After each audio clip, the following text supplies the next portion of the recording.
Commission.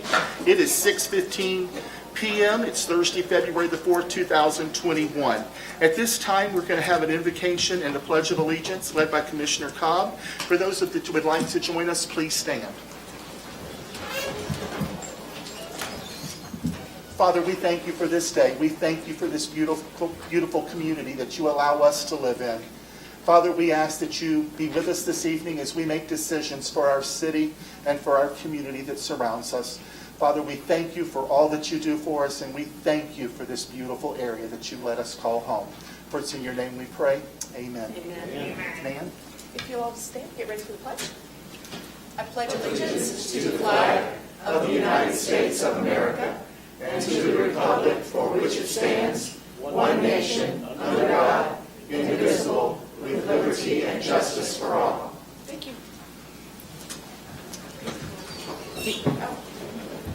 I'd like to officially call us to order. Mary, is there a quorum present and proper notice been given? Yes, sir. Thank you so much. Mr. Nyberg, any agenda updates? No, sir. Thank you so much.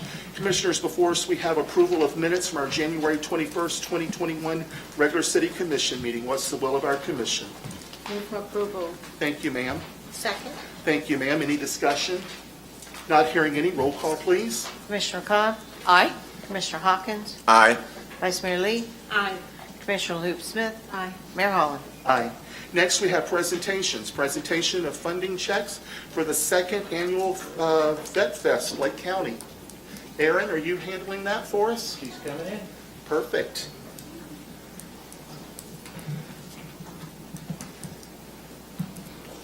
How are you, Miss Aaron? Fine. Good. Hi, Jan. Got the whole crew. Yes. Take this off. We're back. All right. Look, it's Hi, Sebastian. I like the addition there. Hey, Keith. Thank you.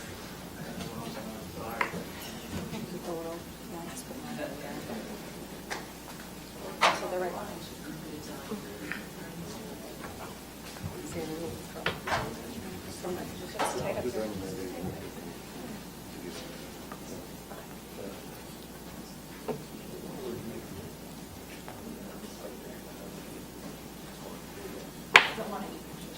For those that don't know, Erin is our events and tourism manager for the city of Eustis.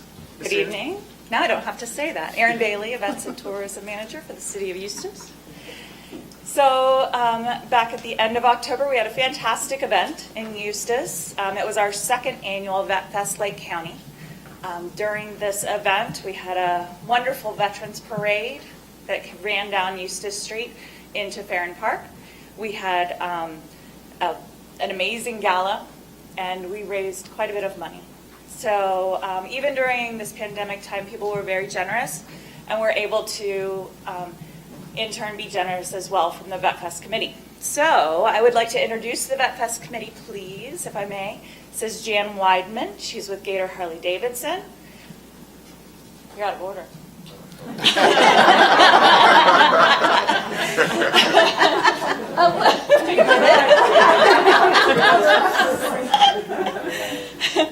Keith Totten, One Team, One Fight for PTSD. Sherry Hutchinson, and I've underlined it in red, with Exit Real Estate Results.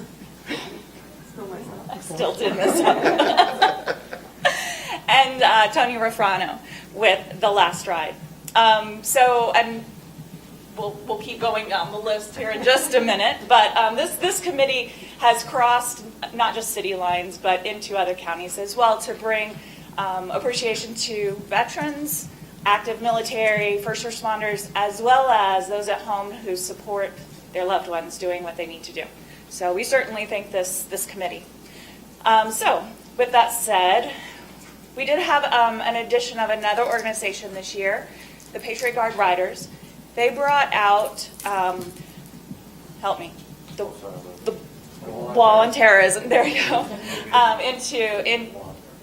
into Farron Park, and kept it overnight with us, and we are just very, very thankful that they were able to be a big part in this celebration. So we'd like to thank them as well. So with that said, we are able to give a nice donation to the Patriot Guard Riders of $2,000. All right.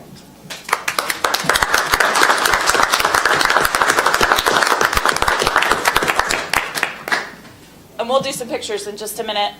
So we have Ron Lucky Cleary, Donna Lulu Schaefer, and Doyle Goofy Schwab with us. And we're certainly thankful to have your organization with us and thankful for what you do for veterans. We're also here tonight to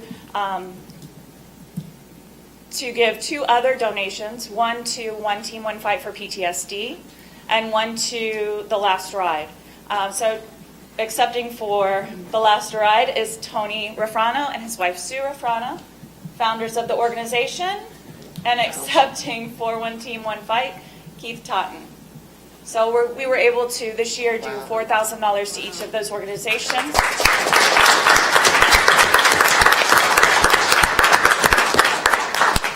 So even within what has happened in 2020, we've been very, very blessed with what we've been able to do. Great. Thank you very much. I want to thank this committee. You all have done a tremendous job.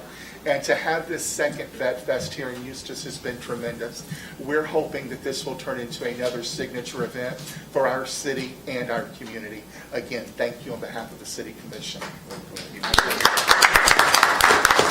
would like to come right in front of us, and we'll stand behind you and we'll get a group picture if that's okay. Commissioners, can I get you to come in?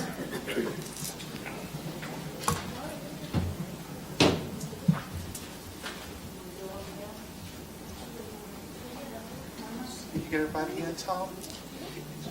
I think so. Keep backing up. I want everybody to be safe, but I want to get everybody in the picture too.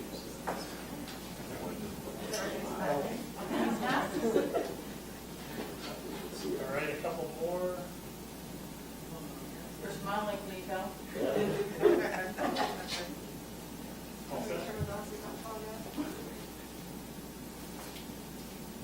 Your eyes. Did somebody do one on mine because I got a Sure. mission? All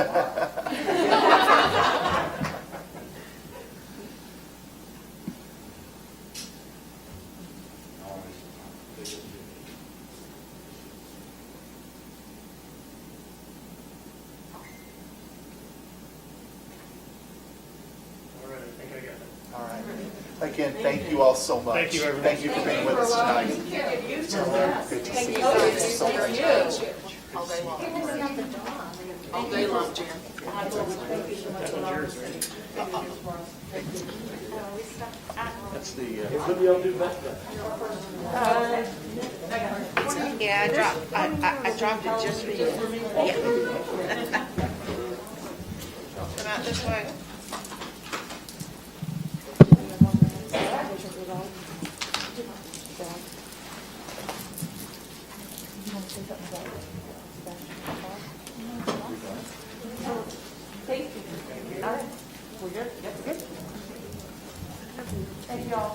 thank you.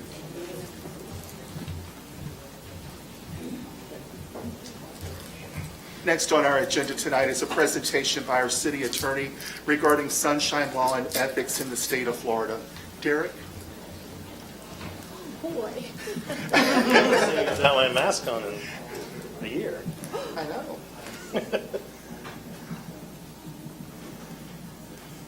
Good evening. There are 3 topics tonight. One's the sunshine law, the next is the public records law, and then we have the ethics code, which is under 112. You have training February 24th, I understand. It's going to be a 4-hour course. This will not be a 4-hour presentation. I'm just going to touch on the basics. At any point during this, please feel free to stop me if you have any questions or comments. I'm happy to answer them.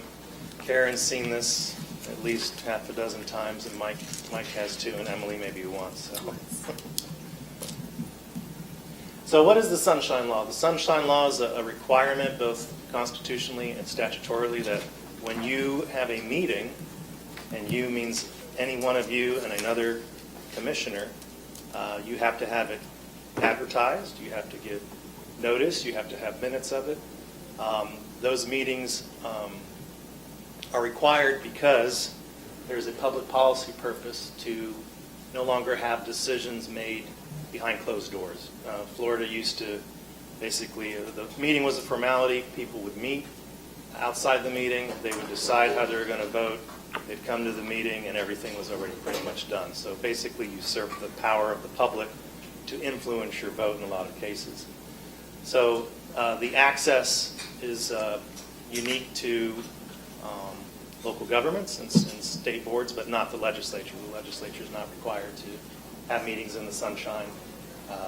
They can meet together as frequently or as infrequently as they want to decide the laws of the state. But you are governed by it. So it applies to you. It applies to advisory boards. It applies to any local agency, and then also appointed bodies. So, for example, in your case, the Code Enforcement Board, which is appointed, they can't meet outside the sunshine and discuss foreseeable business of that board. So it applies to advisory boards too. There's a limited exception for a fact-finding advisory committee. So, for example, if you felt inclined to have a group of people gather facts for you on an issue, not decide anything, but just gather facts, they have discretion to do that, and they do not have to meet in the sunshine in order to obtain that information. It also applies to non-voting members. So, for example, if your CRA has a non-voting member, you still can't meet outside the sunshine and discuss foreseeable business. Reasonable notice is defined in the case law. One of the things that has come up a lot with our meetings is people come to the meetings and they say, we didn't get proper notice. A lot of those notice deficiencies are cured when you actually show up to the meeting, because it shows you had enough notice to come to the meeting and attend it timely and discuss the matter.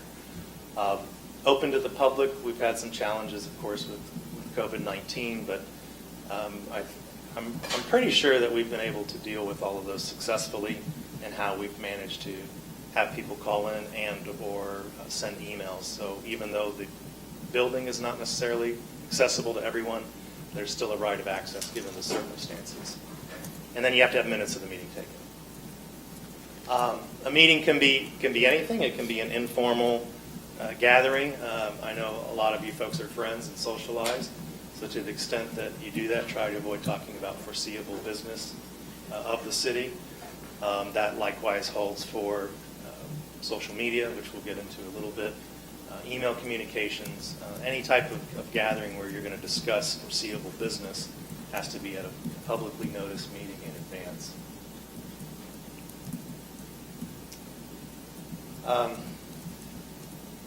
When it comes to email and websites and social media, I have to be very cautious, because every year or so we have someone who inadvertently responds to a Facebook post of a politician, and they're also on the same elected body. That is basically a communication outside the sunshine. So be very cautious when responding to your colleagues, either through email or even social media, because you can get in a little bit of trouble doing that. This is an example of, and we also have to be cautious, and we're really good about this. This is an example of a case where they found a sunshine law violation even though it occurred at the meeting. So this was an instance where they took a break. Some commissioners got together. They got together with the lawyer. They talked about foreseeable action, and then they went back and they sat down and had the rest of the meeting. And the court opined that the irony of a public meeting violation occurring during a duly noticed county commission meeting is not lost upon the court. However, the prior confab resulted in a clear violation of the statute. So just be careful. Once our meeting stops, people like to linger around a little bit, but don't discuss city business. You, of course, can discuss your cats and whatever else.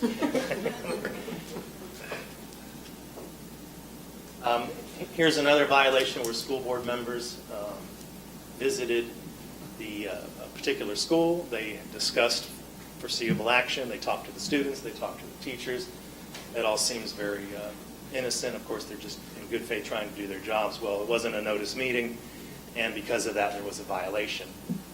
You can cure a sunshine law violation if you have the issue in the sunshine again. So in this case, they attended the school, they spoke to the students, they spoke to the teachers, they talked about what they were going to do, but they were able to cure it by later holding an open public meeting. Of course, it's best not to be in a situation where you have to cure, but it doesn't mean, for example, if there's a sunshine violation and some elected officials are talking about the budget, it doesn't mean you can never approve the budget. As long as you have a public meeting that satisfies all the requirements, then you can cure any kind of violation. Reasonable notice. There's a case out of Riviera Beach where there was essentially less than 24 hours notice in terms of business days, but the people who showed up to the meeting, they were there, they expressed their dissatisfaction, they had an opportunity to be heard, so the court found that, well, even though the notice was short, you showed up, so it was good enough for you to be apprised of it. There's no particular way to notice certain meetings statutorily.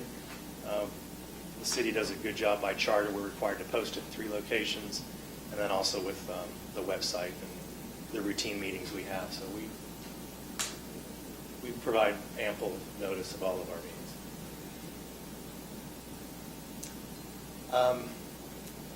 This is an example of, before COVID, how the idea that you had to be physically present in the same building was something that was thought essential in order to comply with the Sunshine Law.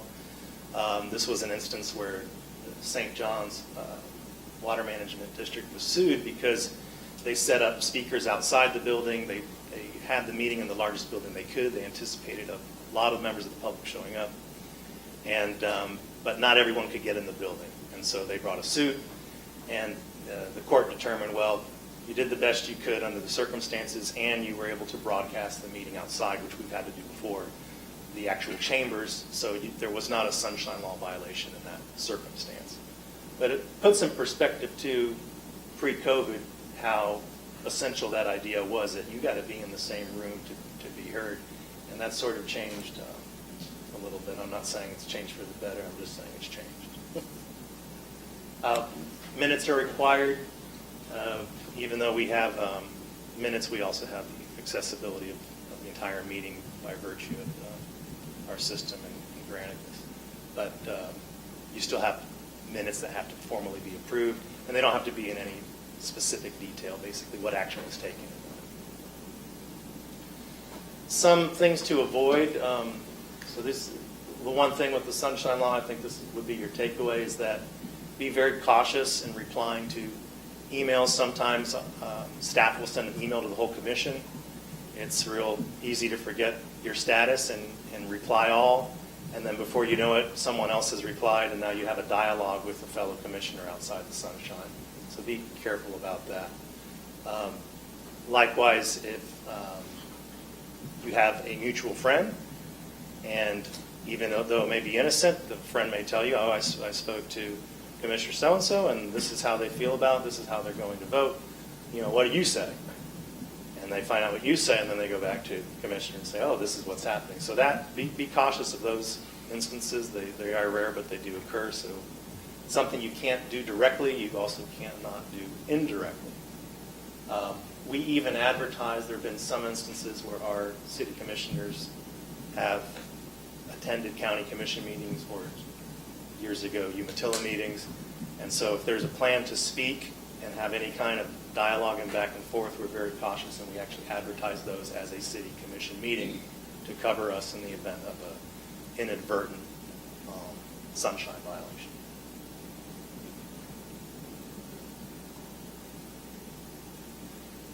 If you have, this is what we talked about before, is what they call in the case law an invasive device.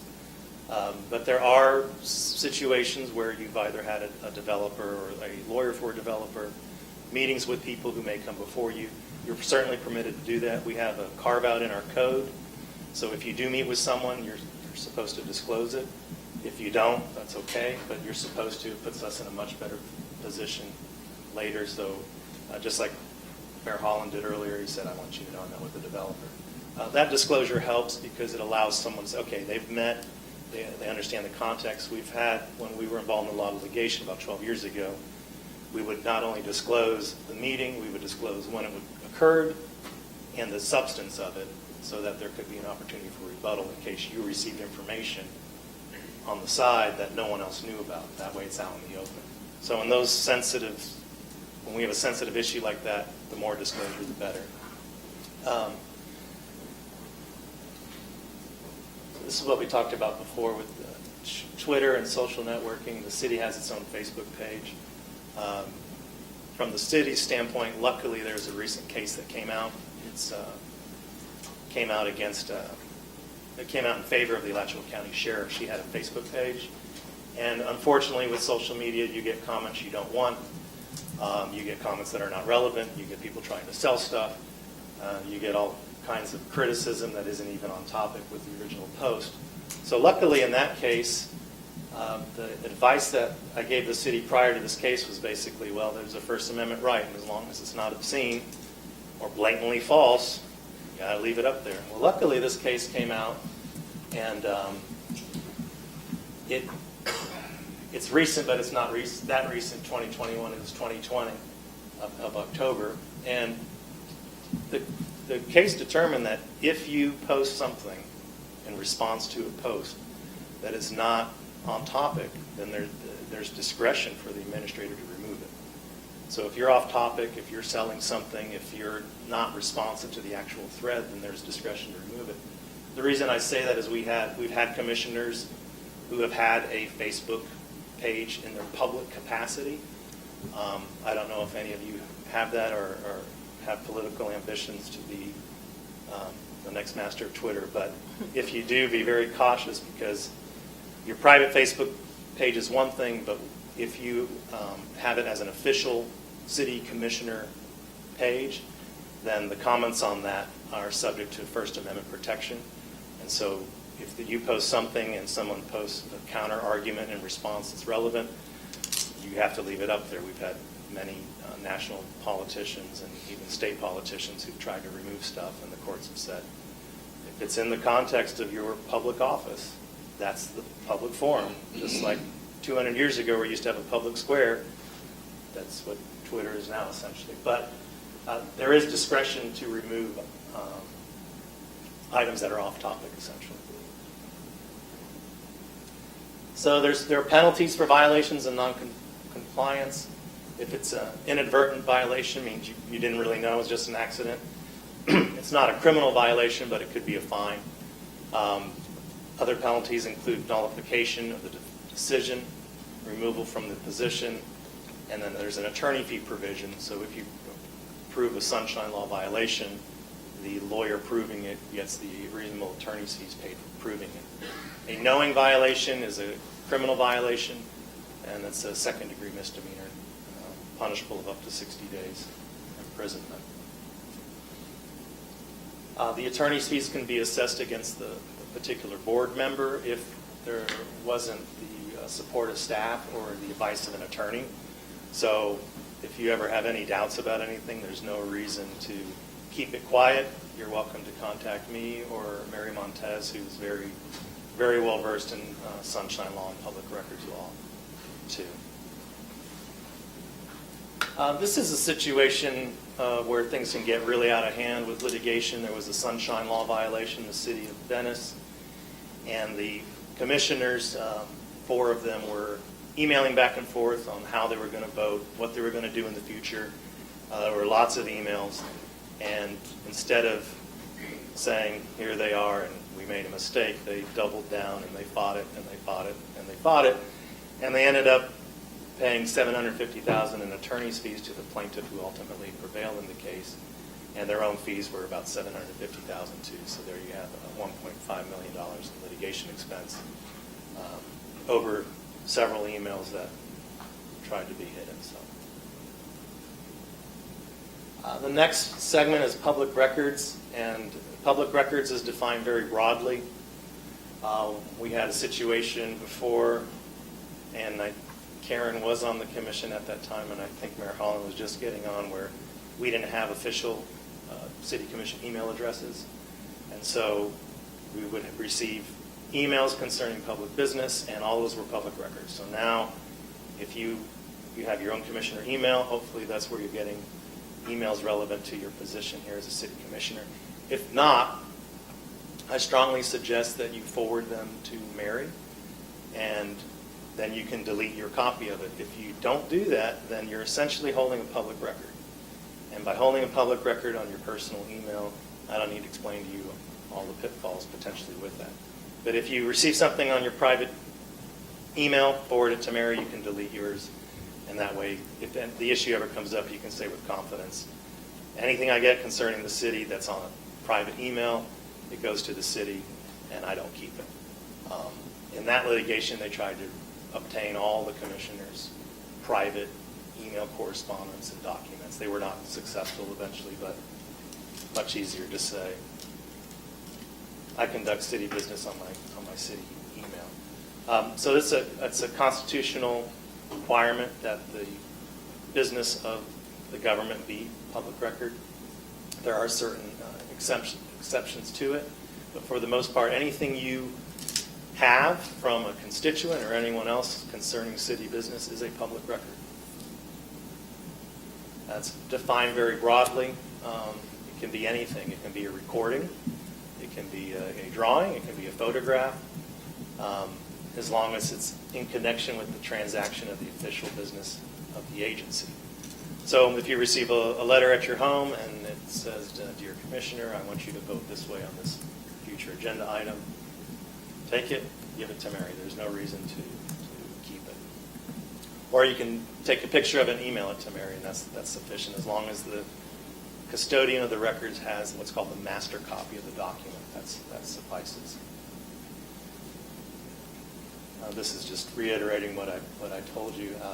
The failure to comply, it's similar to the other violations of the Sunshine Law. If it's unintentional, it's a $500 fine. If it's intentional, it's a first-degree misdemeanor and a fine of up to $1,000. The penalties can include suspension or removal from office. Any questions at this point on either Sunshine Law or public records? The ethics component is, it seems like it's basic, but you can get in a little trouble even if in an innocent circumstance. So I'm going to give a couple examples that I typically give where it's better to err on the side of caution and be cognizant of situations that can arise, even something as simple as a fence variance that may come before you.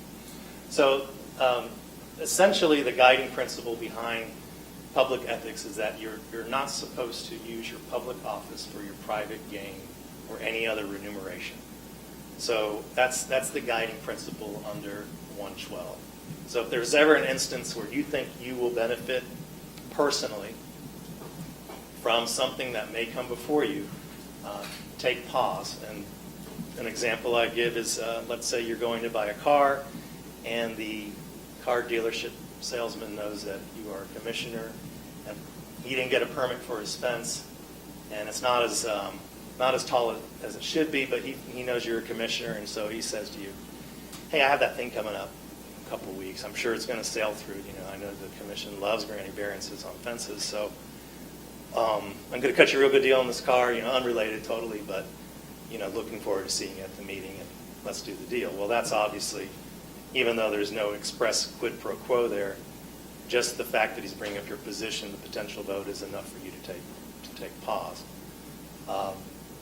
Another example I give is if you are pulled over and you are late for a city commission meeting and a Eustis police officer pulls you over and says you were speeding and I'm going to give you a ticket, and you show your little name tag, don't do that. Ask for the ticket. Ask for the ticket and pay it. Ask for the ticket and pay it. Because you shouldn't secure a special benefit or privilege by use of your official position. This is important, and particularly coming up in the context of all the potential development that the city of Eustis has going on. You may be privy to information that the general public is not. For example, if someone comes to Mr. Nybert with an idea of potentially annexing property or developing existing property, and he runs it by you in a meeting, so-and-so came by, they want to develop this 100 acres, and you decide that you suddenly have an interest in property nearby it, and you may want to purchase it. Or you have a friend who is a real estate developer. These things happen. They happen a lot in South Florida. Be very cognizant of the information that you have in your possession that's not available to the public. And it could be something as simple as you talking to a realtor about selling your house, and you engage in a general discussion about development, and you say, oh, by the way, so-and-so came to the city manager and they said this, and that realtor uses that information to obtain some kind of advantage for him or herself. So be very cautious of those instances. Disclosure of confidential information. Now, most of the information you have is readily available to the public anyway, but there are circumstances where it may not be. It not only applies to money, but accepting anything of value, and also your spouse accepting anything of value with the understanding that there may be some kind of quid pro quo or special consideration given because of that. Be careful of that too. We've had to have some commissioners recuse themselves because their spouse was involved in an organization requesting grants, or involved in an organization requesting some consideration from the commission. Karen's had to recuse herself on a few items because of her relationship with Raymond James as a financial advisor. So those situations may come up where you might have a financial interest. And when those do come up, and I'll get to the gifts later, but when those do come up, don't hesitate to contact me or Mary and ask, hey, I have this situation. Do I have a conflict? And if you have a conflict, you need to disclose it prior to the meeting or at the meeting. And then you have to fill out a form. It's called the 8B form. It's filed with the state that said, I had a conflict on this issue because of this, and I had to abstain from voting. Absent a conflict, you have to vote if you are here. Sometimes people don't want to vote on controversial issues, so you just can't say, I pass on that one, or I'll vote on the next one. If you're here, you have to vote. I'm going to go back to the gift section. A lot of times people want to give you gifts, not necessarily because you're a commissioner, but just people give gifts sometimes. So there are certain prohibitions on gifts. Any gift, no matter how nominal, if it's given to try to influence your vote, is problematic.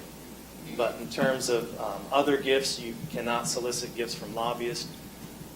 A lobbyist is broadly defined. It's not just someone who says, I'm a lobbyist. It can be a lawyer. It can be a land planner. It can be anyone who's advocating a position for somebody that may come before you.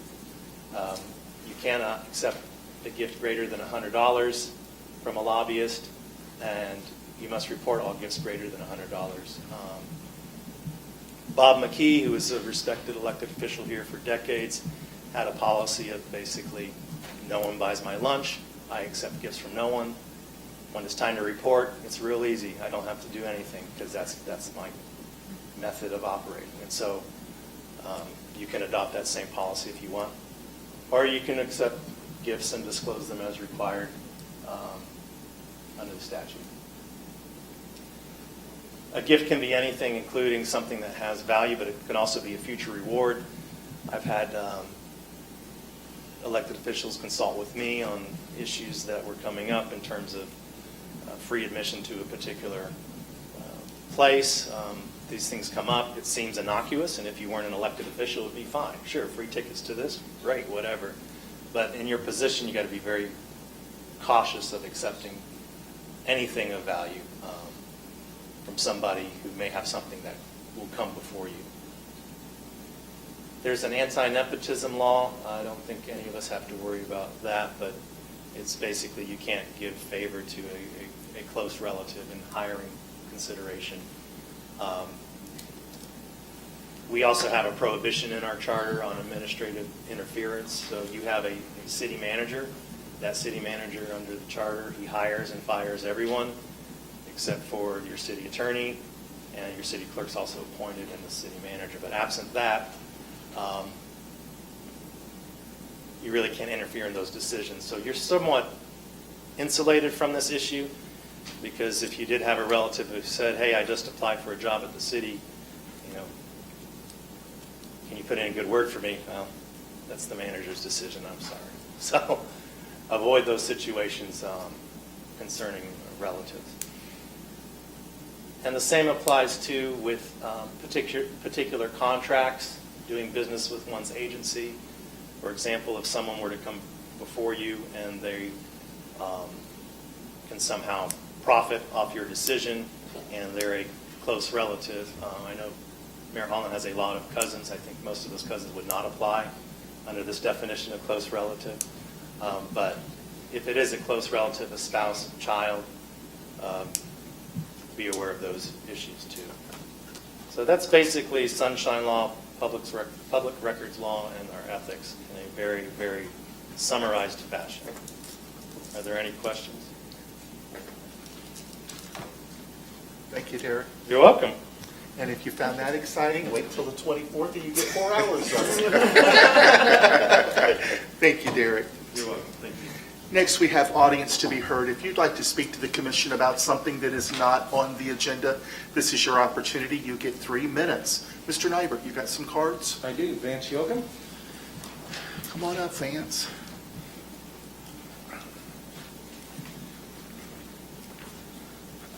Vance Yoakum, 12619 Milwaukee Tavares. I'm an interloper. For those who don't know, a couple of you are new here, and at least one of you doesn't know, I write a blog on local politics. I've been doing it for 15 years. I just haven't come over here because Michael Holland said there's no problems at all since he became mayor, and so therefore I didn't need to come over here and cover Eustis. So I've been picking on Tavares and a few other cities, but I usually try to get to each city once a quarter, and at least now I'm starting to do that again. So I just wanted to comment on, I went onto your website, and I'm a big transparency buff, as well as fiscal watchdog, and I'm familiar with all the websites of all the local governments in this county, and you have the least information right now of any of them. You don't have department listings or sections or other things like that. And I got to tell you, I was going to write an article about it, and I thought, well, I'll talk to the all-powerful Mary. And she told me that, okay, you're trying to revise the system for ADA, but it may be several months. And I've been hearing ADA as a reason for not doing things for 2 years. And I would really request that you maybe try and speed that up. You should have the section for every department like most other cities do. You're the first one I've seen that has just dropped lots of stuff. And so I don't consider it very transparent, because if somebody's looking for the CAFR, you have to do a search. And if you do a search, they come out all out of order, and HTML documents and other things like that, and the same for the budget. And so it's very hard to find things. I was never able to find the full budget book for this current year. So I would request that you do expedite, and I know staff has got the limited amount of time like all the cities, but I would hope that transparency is given a higher priority for that. And I am sorry that Mr. Nybert here doesn't have the power to fire the attorney, because, we always want to keep him nervous.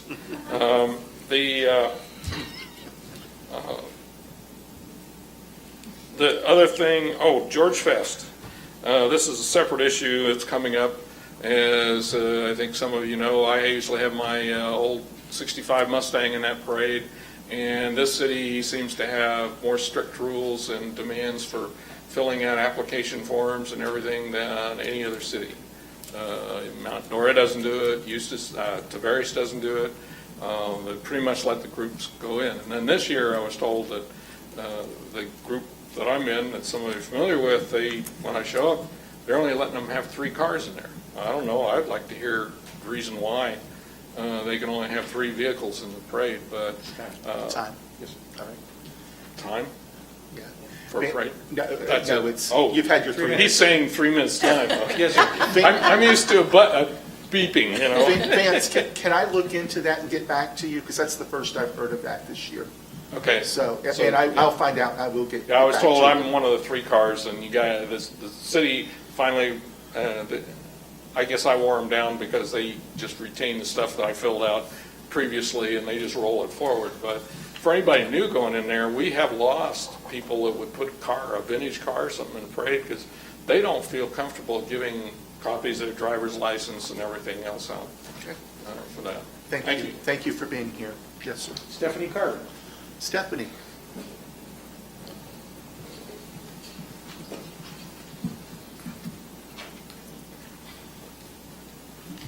Good evening, Commissioners. I'm Mayor Holland. I am here on behalf of the Lake Eustis Area Chamber of Commerce, and I'm going to talk about having some fun. This is getting too serious. This weekend is kickoff for George Fest. We're starting with the running of the Georges, which will be at 8 a.m. in Farron Park. You can run, walk, crawl, any way you want to get through there. The chili cook-off is the same day in Farron Park, and tasting starts at 4 o'clock p.m., and Aaron has secured the band Barfly, which has played at First Friday. Everybody seems to be excited about them. And this year, I just want to let everybody know in advance, the Chamber did not go out to all of our businesses seeking a lot of door prizes for George Fest. Everybody's had COVID year, they give so much anyway. So we changed it up a little bit this year. We're only selling tickets for the aquamarine and diamond ring that's been donated by Mary Jewelers. Those tickets are $5 each, or $5 for 20, and we have a limitation of 500 buttons this year. So tickets are a little more expensive, odds are way better, so we hope you all will come out, and the drawing for that ring will be on the Sunday afternoon, the last day of the George Fest event. That's all I have. Thank you. Thank you, Stephanie. That's all I have, sir. You have anyone else that would like to speak to the commission about something that's not on the agenda? Could I step out and see if there's anyone on the steps, waiting on the steps that wants to? Yes, ma'am, you can. Thank you. Come on up if you don't mind, sir.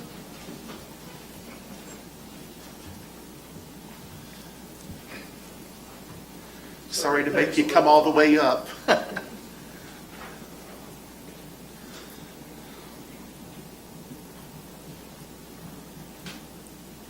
My name is Walter Gross. I'm back. I don't know if you remember me from before. And first of all, after the lawyer spoke, I'd like to take you all out to lunch, if that's all right. This is on Pine Meadows. We and my neighbors absolutely love Pine Meadows. Mr. Gross, I'm going to stop you there because I would like you to wait till that part of the commission meeting if you don't mind. Oh, I don't Because mind. it is coming up in just a few minutes. Once we get over this, we've got one thing and then we're going to jump right into that. I'm sorry. No, you're perfectly fine. If you want to try to stay near the front so you don't have to make that long walk, we'll get you up here somewhere. All right, Okay? thank you. Terry, thank you so much. Thanks. It just tries to keep it all together for our recording. That's all right. I didn't hear my name called. That's all right. Thank you, sir. I'll still take you to lunch. Thanks, Gary. Thank you.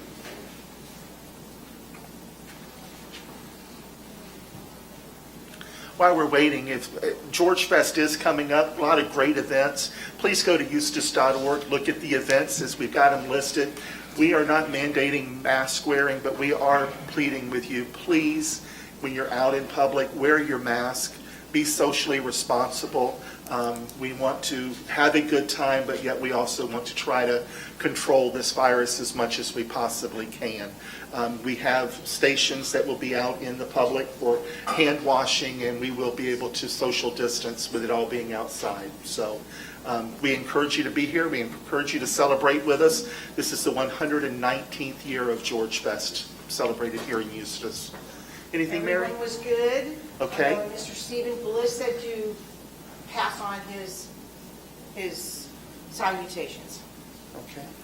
And he is going to try and get here earlier at the next meeting. All right.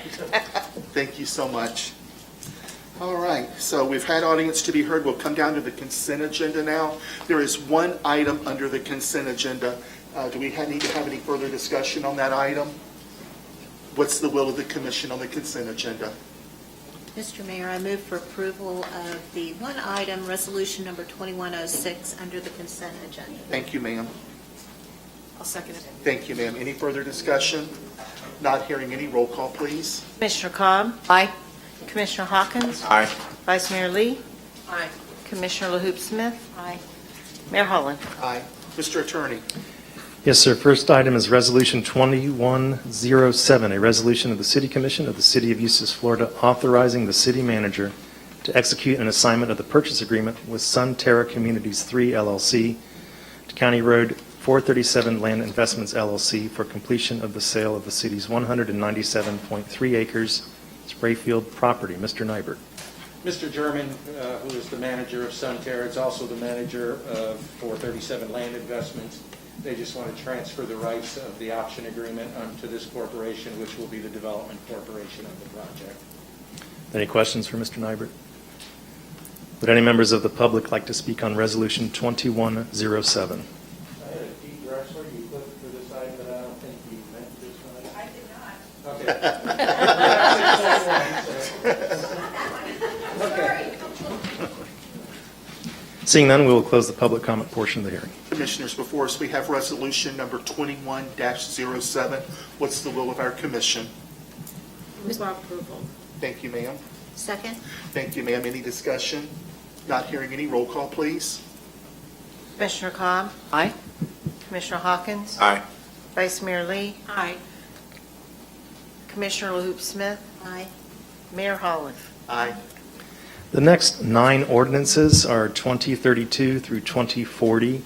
We recommend that the commission postpone those ordinances to a future meeting, and depending on what meeting you decide, if you could specify the date, please. Mr. Knight, how are things going with negotiations with Lake County? We've met with Mr. Schroff to draft a proposed agreement. He's still working on that draft. We hope to have something ready for us to review with the commission here shortly. All right. Commission have any other questions? All right. What's the will of our commission? Do we want to delay this until another date certain? 1 second. 1 second. Yes. Are you ready for a motion? Let's have public comment, if there's anyone. Yes. Only related to the postponement. Only related to the postponement. Vance, did you have something, sir? Yes, sir. Come on up.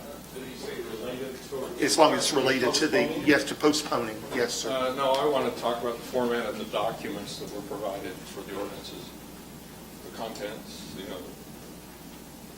That's fine. If you have a question. Well, my observation is that there's a lot of information in there that's citing rules about that. And I'm not going to talk about the issue.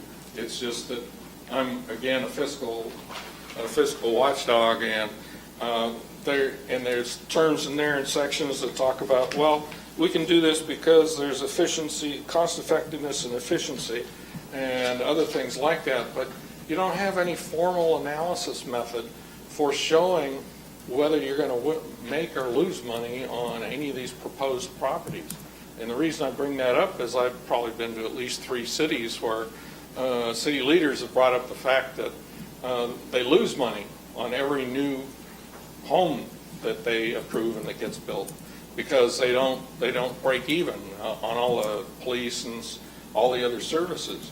And so my question is, why don't you have something in this process to discuss the fact that if you're approving something that's going to have up to 500 units, why don't you have an analysis showing maybe what your true costs are of servicing other similar communities and your revenues with the taxes, all the different taxes, and then all the costs, and then to cost justify it. I mean, I come from business, and it just all of a sudden clicked when I sat and read through this whole thing you had on item 6.2, that there's nothing in there really showing how much you're going to lose. And generally, like I say, I've gone to a lot of cities, and they all talk about it, and that's why they justify trying to build more commercial space, like the one that you had a presentation on here, because those make money.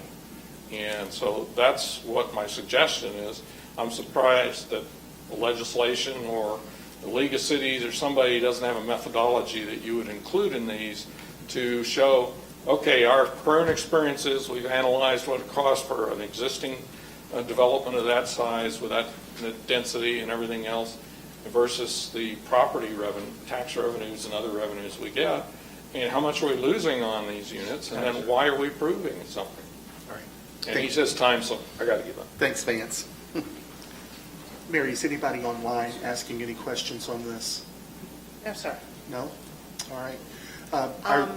Yes, ma'am. There were people out there, I can go and ask whether or not they wanted to comment on the postponement. On the postponement? Yes, ma'am. Thank you. And Commission, why Tom is doing that, your next city commission meeting is February the 18th. The following one would be March 4th. So if y'all want to be thinking about what you would like to do. Are we commenting now or not really?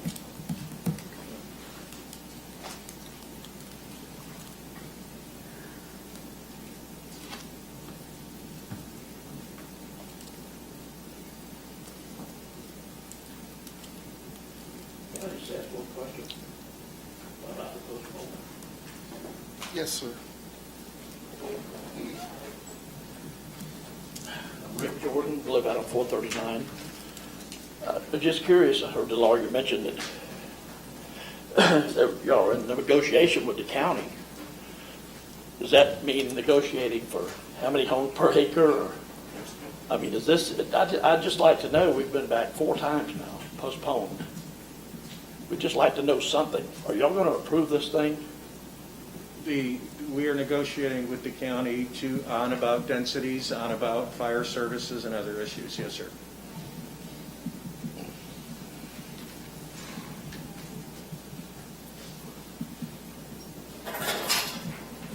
And sir, if you want all the communications between the city and the county on this are public records, so if you want copies of the email correspondence, we're happy to provide that.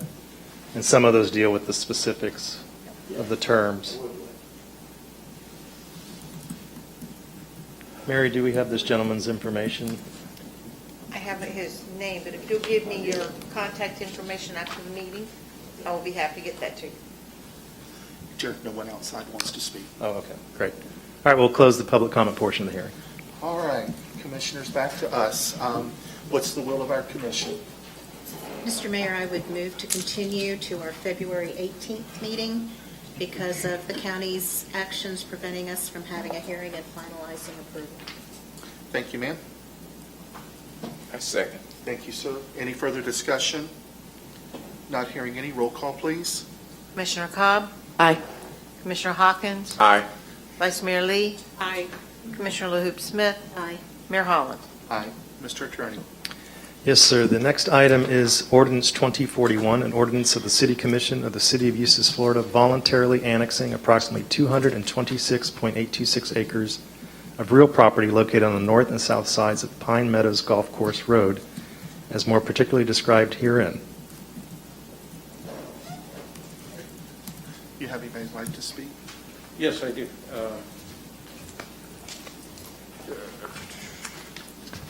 Terry Rohr?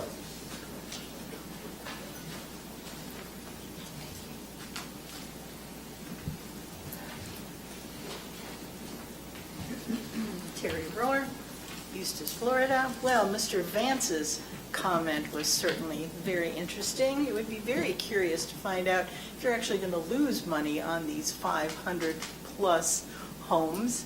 What I want to talk about today, though, is that I happen to be driving back from Zellwood north on 441. And I see a clearing of land, and I see a sign, and it says Hanover Land. Family Builders, which of course got my attention because that's exactly who wants to build the Pine Meadow property. So I did a little research and I found that the September 8th Orlando Business Journal had an article about this.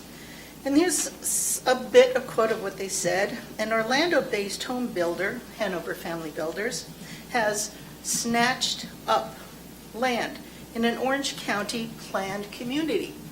So Hanover Land Builders is snatching up land. It says Apopka, to continue. Apopka is the up-and-coming area for builders and developers looking to extend their footprint. So they're, lucky them, they're building up Apopka and they're snatching up land.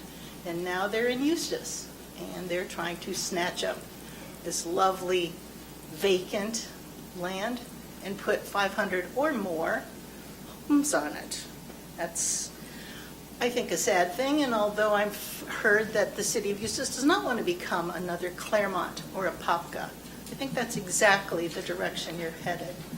So I certainly appreciate Mr. Vance saying you might be losing money on every one of these homes. I think it's time to take a break, do some work, and find out if this is going to be a plus or a minus for the revenues of the city of Eustis. Thank you.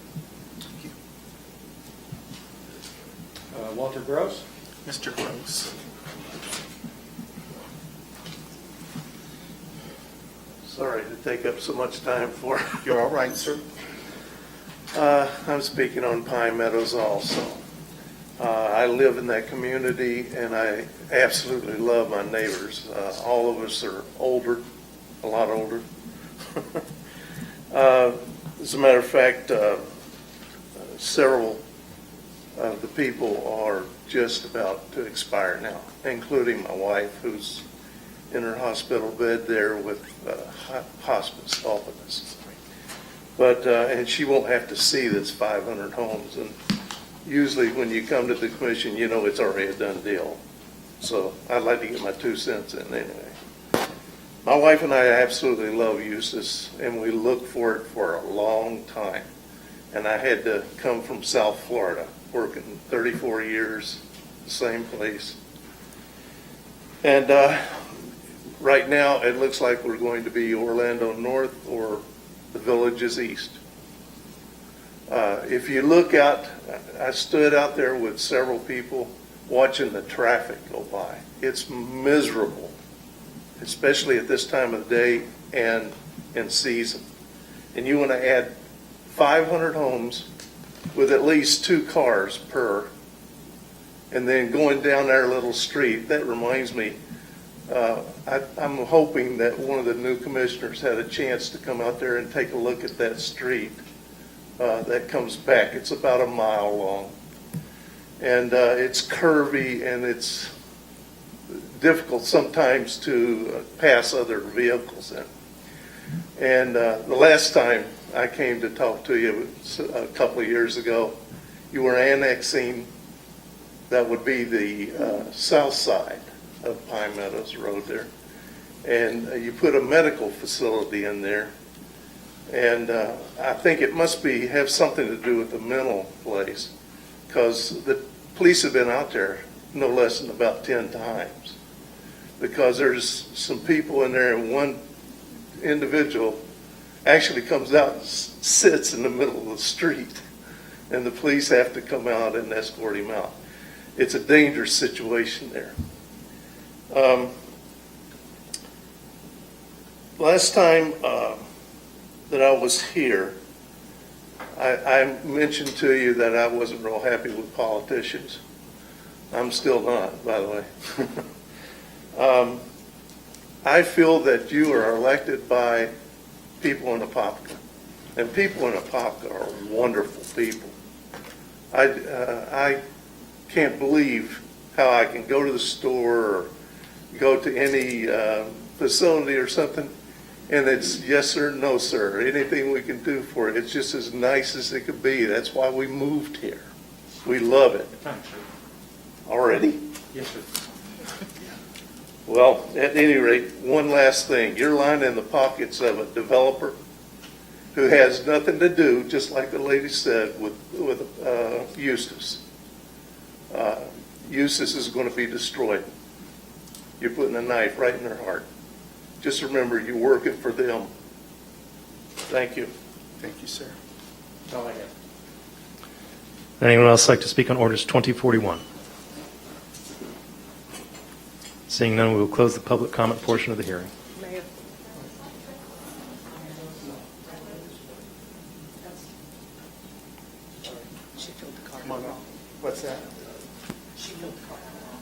Okay. Yeah, come on up, ma'am. We do have one email concerning this item, but it is from Major Stacy, just saying that he is available to answer any questions. Perfect. Or respond to any comments. Due to COVID, he is watching the live streaming. Perfect. Thank you, Mary. Good morning, good evening, it's a long day. Dee Gretzler, resident in the city of Eustis, and on the Pine Meadows development, if you look at this agenda, it's all about development, and I understand that we're a growing community and development's kind of a necessary evil, but, and I've been in this, my family's been here since 1959, so I've seen a lot of development, and it's kind of heart-crushing at times. But I'd really like to ask you to please be responsible and to, I know we need to raise city funds to develop and make them better communities, but please think about the people who already live here. We bought into a fairly rural community. I do not want a Claremont environment. I love the ruralness of our area, and I've kind of really enjoyed COVID in a way because the traffic has been so much less. And my road, which used to be a dirt road that I would count telephone poles in order to turn on to, find my house through the trees, there's now a high-speed access between larger roads that people zip across. And it's, I have to put up with it. But now when I come out, I can't turn left out of my driveway anymore. It's illegal. And when I come up to the end of the road, you can't turn left onto 44B because it's so much traffic. I've seen people cut through orange groves to turn on there.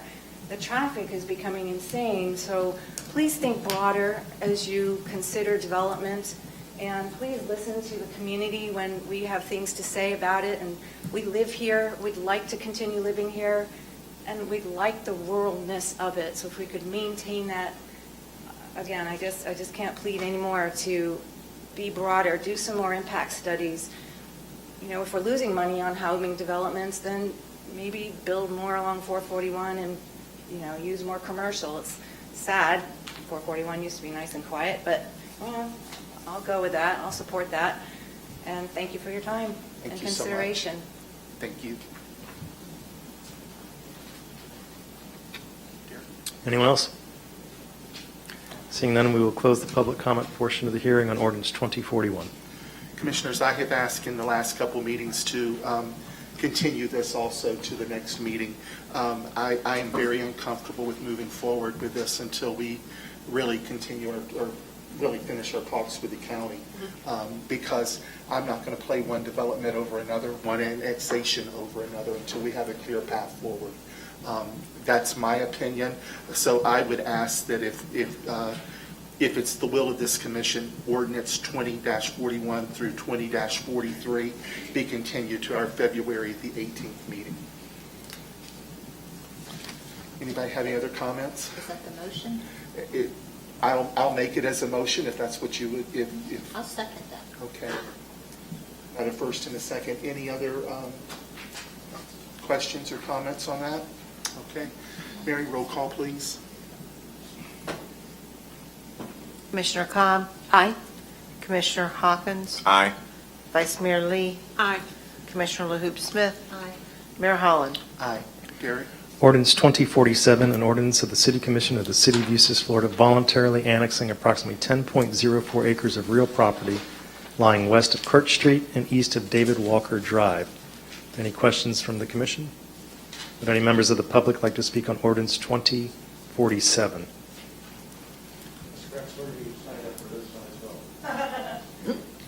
I repeat. Thank you. Seeing no other comments, we'll turn it back over to the commission.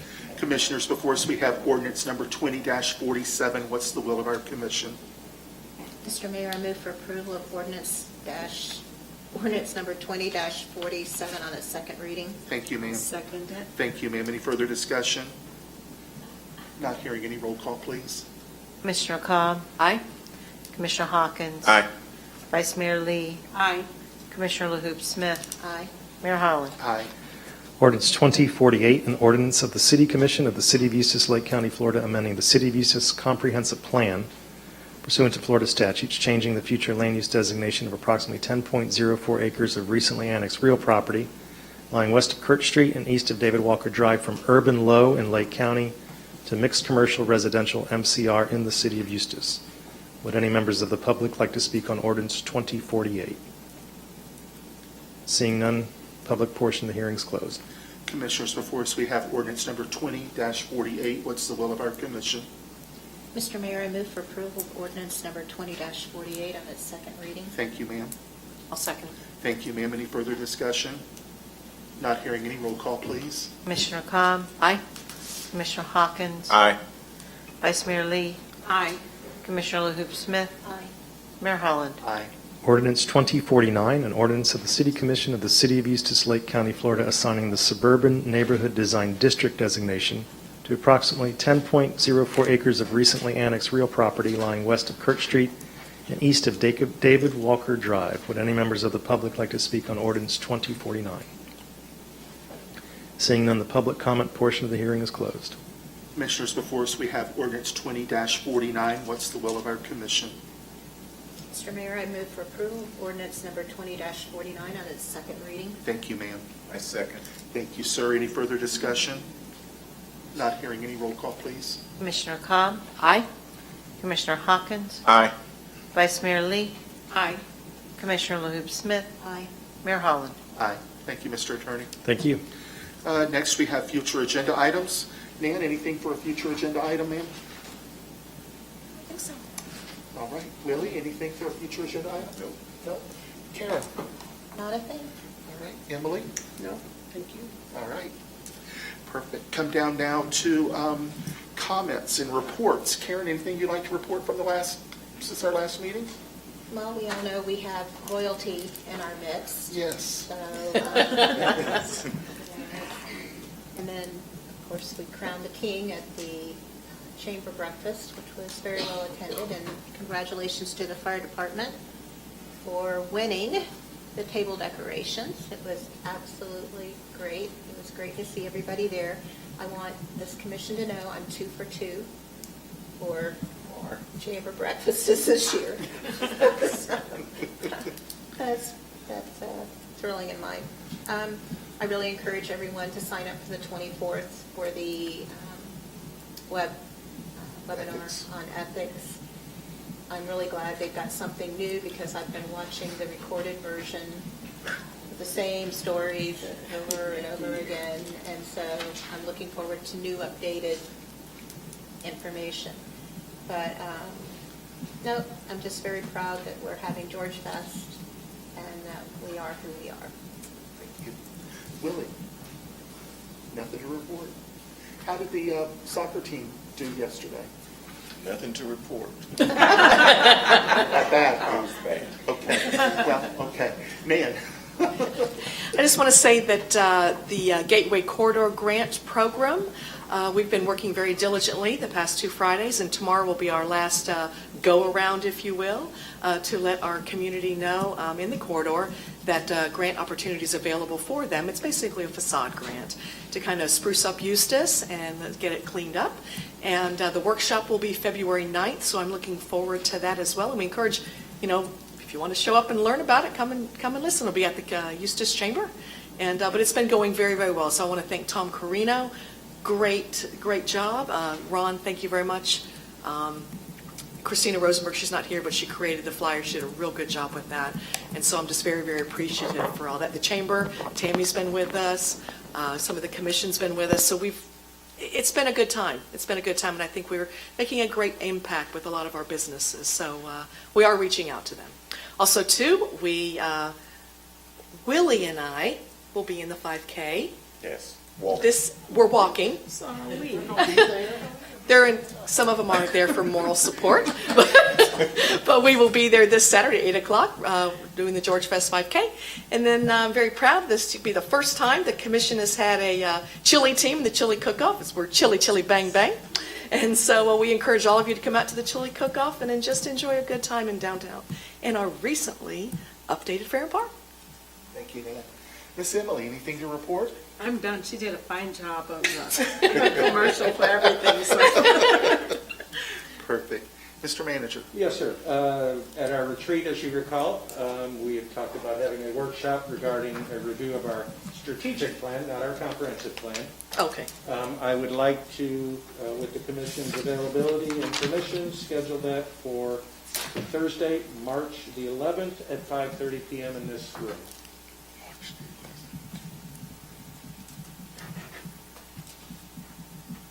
I have to be very clear what time this is. 5:30. How's everybody look on that? It looks good for me. How you look? I'm looking good. You look, yeah, okay. I'm good. Karen, good? I'm good. Yes, sir. And you're good? All right, you got it. Thank you very much. All right. That all you got, Ron? Yes, sir. Mr. Attorney? Nothing. Nothing, wow. Do we need to announce about the attorney-client meeting? Oh, we do. We did at the last one. We'll go ahead and announce it at this time. When was that scheduled? Was that at 7? 7, yes. And what time are we We're at running now? late. Okay, we are running late. So I had previously requested your input regarding the litigation filed by Panuska, the 2 separate lawsuits. We had scheduled the closed session for 7, but it looks like it's going to be closer to 7:30. So pursuant to 286.011, I need your advice to discuss the finances of that litigation as well as potential settlement of it and strategy. Okay. Do we go do it right now, or do we close and Now, we can conclude the meeting and then go into and then it? go into it at 7:30 or thereabout. Perfect. Yeah. All right, thank you. Anything else, Derek? No, that's it. All right. Folks, thank you for being out with us tonight. I know it's cold. I know it's been a long day. I appreciate your attendance here with us tonight. We will work together and get all this straightened out as we move forward. Please come out and enjoy George Fest with us. Like I said, it should be a fun time for us all. So with that being said, we're going to adjourn our... What's that? Happy Valentine's Day.